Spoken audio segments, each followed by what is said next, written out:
Hi all.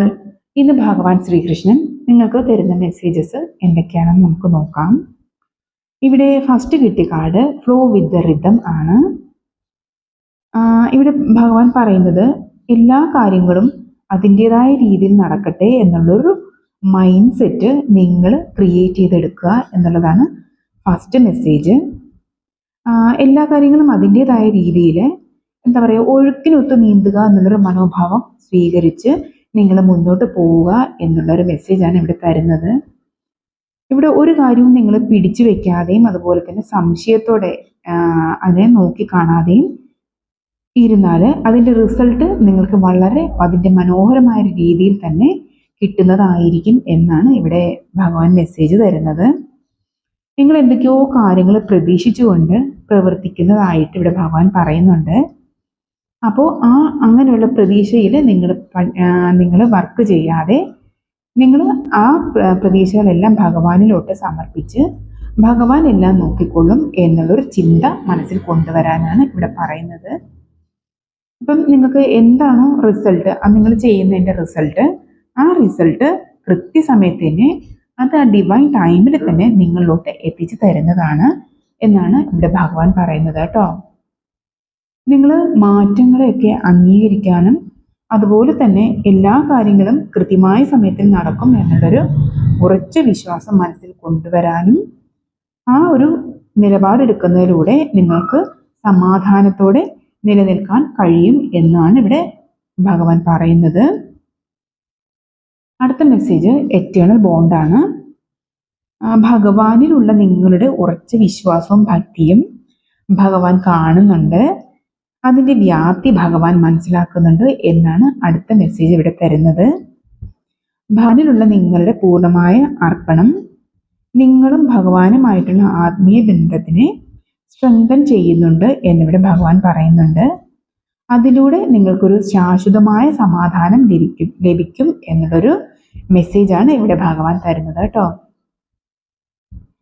അടുത്തത് do your കർമ്മയാണ്.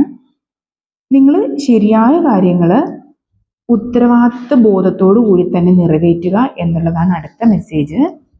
നിങ്ങളുടെ കർത്തവ്യ നിർവഹണം എന്താണോ അത് കൃത്യമായിട്ട് തന്നെ ചെയ്യുക. അതിൽ നിങ്ങളുടെ പൂർണ്ണമായ ഡെഡിക്കേഷനും അതുപോലെ തന്നെ ആത്മാർത്ഥതയും വേണം എന്നിവിടെ ഭഗവാൻ പറയുന്നുണ്ട്. മടി കൂടാതെ നിങ്ങൾ നിങ്ങളുടെ കർമ്മങ്ങൾ കൃത്യമായിട്ട് ചെയ്യുക. അതിന് റിസൾട്ട് കിട്ടുന്നില്ല എന്നുള്ളൊരു ബോധമൊന്നും മനസ്സിൽ കൊണ്ടുവരാതെ എല്ലാം ഭഗവാൻ കൃത്യമായിട്ടുള്ള സമയത്ത് നിങ്ങളിൽ എത്തിച്ചു തരും എന്നുള്ളൊരു ബോധത്തോടെ ആത്മവിശ്വാസത്തോടെ നിങ്ങൾ ചെയ്യാനുള്ള കർമ്മങ്ങൾ കൃത്യമായിട്ടും അത് സിൻസിയറായിട്ടും നിങ്ങൾ ചെയ്യാനാണ് ഇവിടെ പറയുന്നത്. നിങ്ങൾ ചെയ്യുന്ന എല്ലാ സൽപ്രവർത്തികൾക്കും ഭഗവാൻ കാണുന്നതിനാൽ തന്നെ, എല്ലാം കണ്ടുകൊണ്ടിരിക്കുന്നതിനാൽ തന്നെ അതിനുള്ള അനുഗ്രഹം നിങ്ങൾക്ക് അർഹിക്കുന്ന രീതിയിൽ തന്നെ ഭഗവാൻ തരും എന്നുള്ളൊരു മെസ്സേജാണ് ഇവിടെ തരുന്നത് കേട്ടോ. അടുത്തത് ഗീത ഡെക്കിന് കിട്ടിയ കാർഡാണ്. ദ ഹയ്യസ്റ്റ് യോഗി എന്നുള്ളതാണ്. അതായത് ഭഗവാനെ ഭക്തിയാലും സ്നേഹത്താലും ആരാധിക്കുന്നവർക്കും അതുപോലെ തന്നെ ഭഗവാനെ സദാ സ്മരിക്കുന്നവർക്കും ഭഗവാൻ മറ്റെന്തിനെക്കാട്ടിലും പ്രാധാന്യം കൽപ്പിക്കുന്നുണ്ട് എന്നുള്ളൊരു മെസ്സേജാണ് ഇവിടെ തരുന്നത് കേട്ടോ. അങ്ങനെയുള്ളവർ ഭഗവാൻ അത്രയേറെ പ്രിയപ്പെട്ടവരാണ് എന്നാണ് ഇവിടെ ഭഗവാൻ മെസ്സേജ് തരുന്നത്. ഭഗവാന് സ്വാർത്ഥതയില്ലാത്ത ഭക്തിയാണ് വേണ്ടത് എന്നുള്ളൊരു മെസ്സേജാണ് ഇവിടെ തരുന്നത്.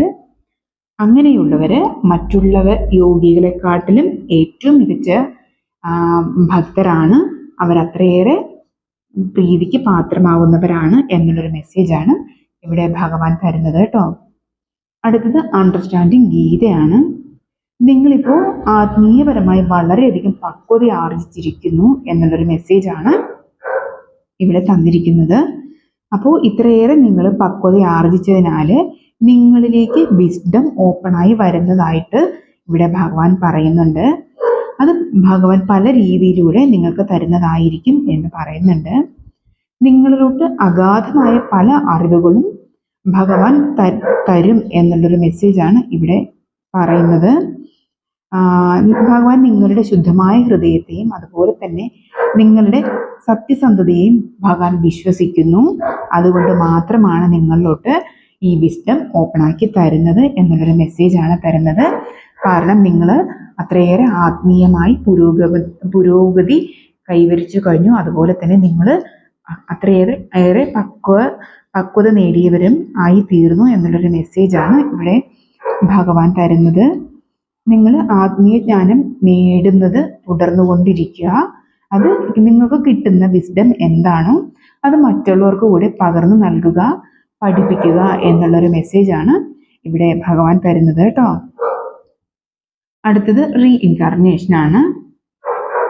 അതായത് ശരീരം ബാല്യാവസ്ഥയിൽ നിന്ന് കൗമാരത്തിലും പിന്നെ അത് യൗവനത്തിലും അതുപോലെ തന്നെ വൃദ്ധാവസ്ഥയിലോട്ടും സഞ്ചരിക്കുന്നത് പോലെ നമ്മുടെ സോൾ എന്ന് പറയുന്നത്, നമ്മുടെ ആത്മാവെന്ന് പറയുന്നത് ഒരു ശരീരത്തിൽ നിന്ന് മറ്റൊരു ശരീരം സ്വീകരിച്ച് അതിൻ്റെ പ്രയാണം തുടർന്നു കൊണ്ടിരിക്കുന്നു.